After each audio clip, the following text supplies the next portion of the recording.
Kita punya KTP, udah pakai chip, apa-apa urusan harus pakai fotokopi lagi. Ditanya lagi kakak, ditanya lagi surat lahir, ditanya lagi kalau kami ini surat baptis, mampus kita. Ketika kita hilang KTP diminta itu semua lagi. Kita harus bilang kita lebih bodoh dari orang Malaysia kalau urusan ini. Karena nggak pernah kelar. Nggak punya BPJS, nggak punya apa-apa. Makanya saya bilang itu hak asasi KTP itu. Makasih pimpinan. Sambil tolong disiapkan videonya teman-teman yang di teknisi. Selamat pagi Pak Wakil Menteri dan Pak Dirjen setelah seluruh jajaran. Saya mau tanya dulu nih, Pak Wamen udah ganti HP ya? Gimana? Udah ganti nomor HP? Enggak. Soalnya saya WA nggak masuk terus, hilang namanya dari konteks saya. Mungkin nggak sengaja ke blok gitu. Ini kan banyak yang kita harus diskusikan. Ini Pak Teguh ini udah kawan lama ini, beliau pernah jadi PJ Gubernur ini, orang lama di Dukcapil. Tapi kita tadi banyak disampaikan teman-teman, saya mau tunjukkan sedikit aja. Mungkin kita bisa belajar dari sini, karena kita selalu terlalu banyak teori-teori dan usulan-usulan proyek. Coba tolong ditayangkan.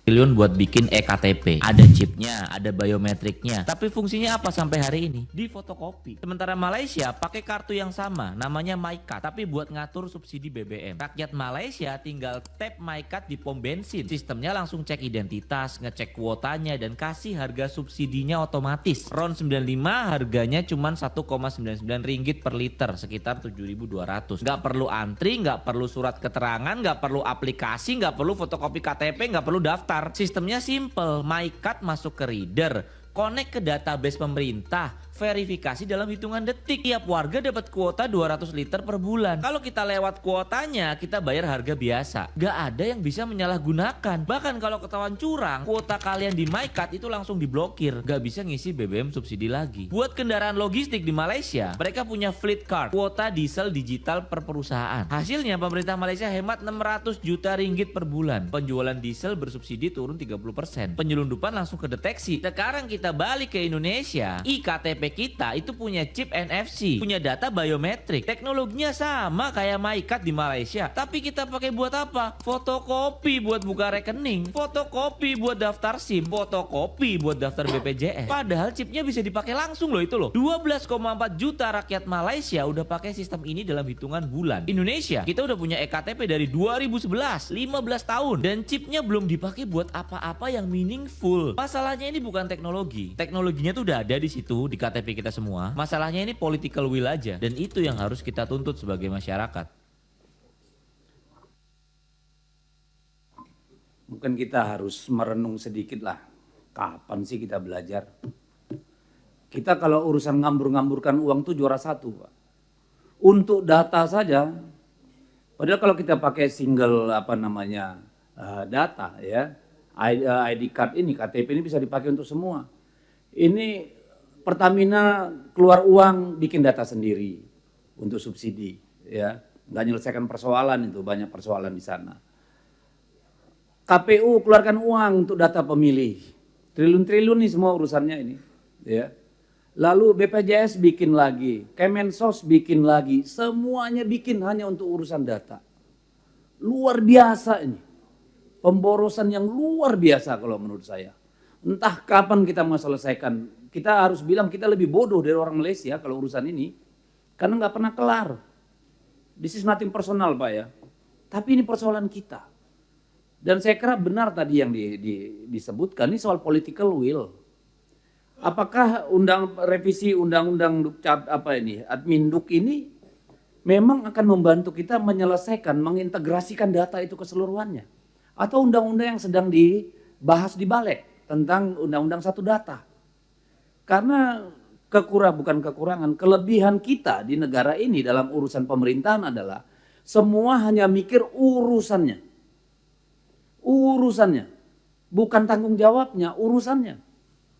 Hanya bagaimana kewenangan itu tetap ada, tapi nggak pernah menyelesaikan masalah.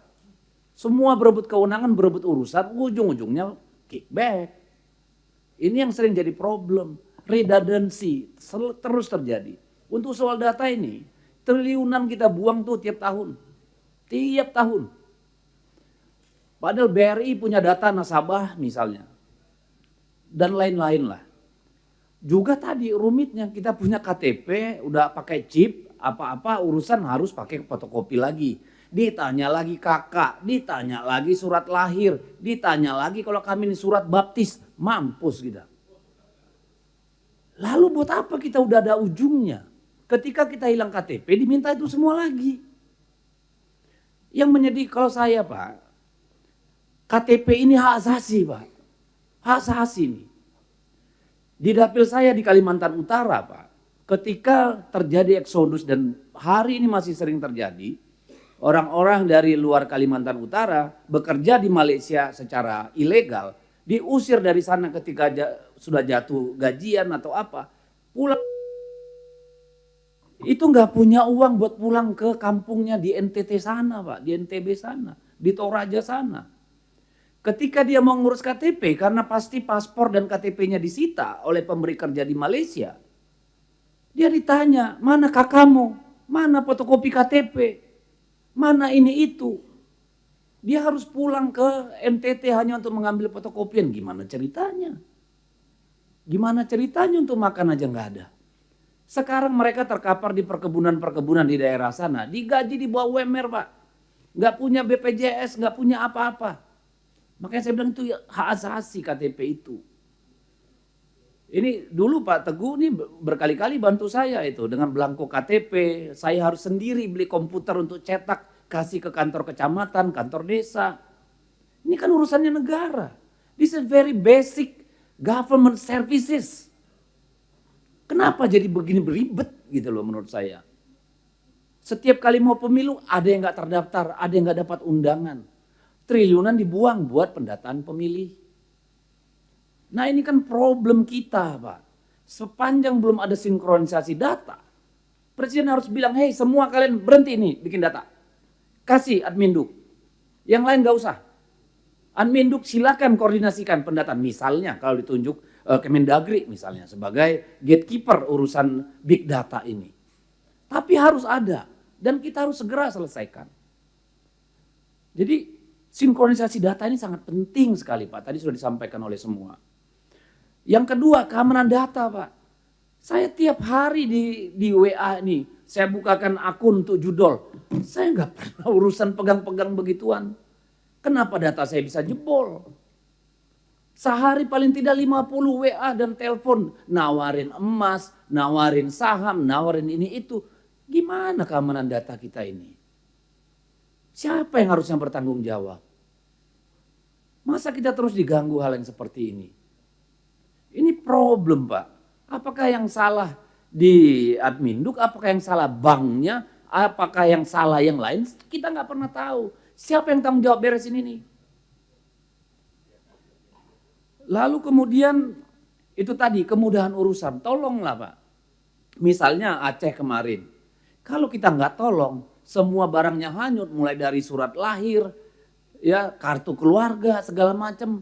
Kalau nggak dibantu, bayangkan tuh kalau nggak bukan bencana Pak. Orang yang kehilangan rumahnya terbakar misalnya, berbulan-bulan belum tentu kelar tuh urusan. Ini karena bencana aja mungkin kita cepat mencari. Harusnya pun dimanapun kita, KTP kita hilang, datang kantor kelurahan, ya sebutkan nikmu, selesai Pak, langsung cetak. Kenapa urusan sekecil ini ribetnya minta ampun setelah hampir 80 tahun kita merdeka? Ini bagaimana memudahkan urusan Pak? Kalau kita sudah punya big data, orang datang ngurus KTP, masa dimintain kakak lagi fotokopi kakak? Lah gue punya KTP itu apa? Masih dimintai fotokopi KTP? Kan aneh. Surat lahir, surat baptis masih diminta. Wah pusing kita negara kita kayak begini. Nah tadi yang terakhir efisiensi dan efektivitas. Ayolah gimana kita buat urusan yang paling sederhana nih dari kerja pemerintah. Memastikan rakyatnya punya identitas. Gimana itu efisien, gimana itu efektif Pak. Itu yang kita mau. Kalau ini sudah efisien efektif, nggak ada tuh scam bank. Ya orang nelpon kirim sana, kirim itu. Karena apa? Orang mau bikin nomor telepon sudah wajib ada KTP. Nggak bisa dibohong. Nggak ada pemerasan, nggak ada ancaman bisa terjadi begitu saja. Nggak bisa rekening bank double-double ke sana kemari. Nggak bisa nipu bikin kartu kredit. Karena semua sudah tersentralisasi gitu Pak. Nah jadi saya tahu ini tugas negara Pak. Bukan hanya tanggung jawab pribadi dari bapak-bapak berdua ini. Tapi tolong inisiasinya dari sana. Tolong disinkronkan ini dengan RUU satu data yang sedang dibahas ya, digagas di balik itu Pak. Gimana membuat kita urusannya ini maju Pak satu langkah Pak. Jangan nanti ini akhir tahun KPU dibentuk, tahun berikutnya yang mereka lakukan mengusulkan anggaran 2 triliun untuk identifikasi pemilih. Wah nggak tahu saya kalau begitu terus nggak habis-habis Pak. Jadi tolonglah mungkin ini ranahnya ratas Pak kalau menurut saya. Pak Kemendagri sampaikan pada Presiden supaya sinkron ini semua Pak. Supaya kita nggak terus-menerus jatuh ke lubang yang sama, menyengsarakan, menyusahkan semua orang, dan anggaran kita betul-betul efektif. Saya kira itu pimpinan, terima kasih. Gak sempet baca? Dengerin aja, klik icon text to speech di okezone.com.